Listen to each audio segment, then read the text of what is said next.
নতুন বছর শুরু হয়েছে মানে কি? বছর শুরু হওয়া, নতুন বছর আসা মানে হচ্ছে আমাদের জীবন থেকে এক একটি বছর হারিয়ে যাওয়া। আমরা মনে করি যে বছর বাড়ে, আসলে বছর কমে। এক একটা দিন চলে যাওয়া মানে আমাদের জীবন থেকে একটা দিন হারিয়ে যাওয়া। একটা সপ্তাহ গত হওয়া মানে আমাদের জীবন থেকে একটা সপ্তাহ হারিয়ে যাওয়া। একটা মাস গত হওয়া মানে আমাদের জীবন থেকে একটা মাস গত হওয়া। একটা বছর গত হওয়া মানে আমাদের জীবন থেকে একটা বছর গত হওয়া। যদি আপনি 70 বছর হায়াত নিয়ে আসেন, 2025 চলে যাওয়া মানে আপনার জীবন থেকে আরো একটি বছর মাইনাস হয়ে গিয়েছে। এখন বলেন, জীবন থেকে বয়স মাইনাস হওয়া এটা কি আনন্দের নাকি বেদনার? কোনো কিছু হারিয়ে গেলে সেটা তো বেদনারই হয়ে থাকে, আনন্দের তো হতে পারে না। দুনিয়ার যে কোনো জিনিস হারিয়ে গেলে সেটার ক্ষতিপূরণ হয়।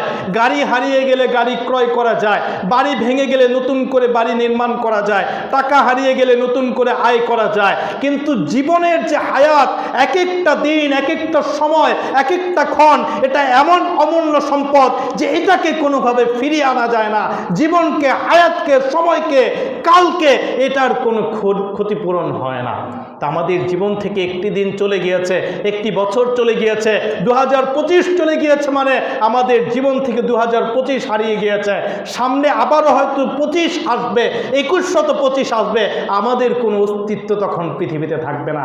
অতএব এটা আমাদের জন্য বেদনার। কিন্তু আফসোসের বিষয় হচ্ছে আমাদের যুব সম্প্রদায়কে দেখা যায় এই নববর্ষের কথা বলে জীবন থেকে হায়াত চলে গেল, বেদনায় বিধুর হবে। সেখানে বেদনায় বিধুর না হয়ে আমাদের যুব সম্প্রদায়কে দেখা যায় নববর্ষকে কেন্দ্র করে মাদক আসক্ত হয়ে থাকে, নববর্ষকে কেন্দ্র করে তারা ফানুস উড়ায়, নববর্ষকে কেন্দ্র করে এমন ব্যবস্থা তারা করে যে দেখে মনে হয় না যে এটা মুসলিম সম্প্রদায়ের কেউ।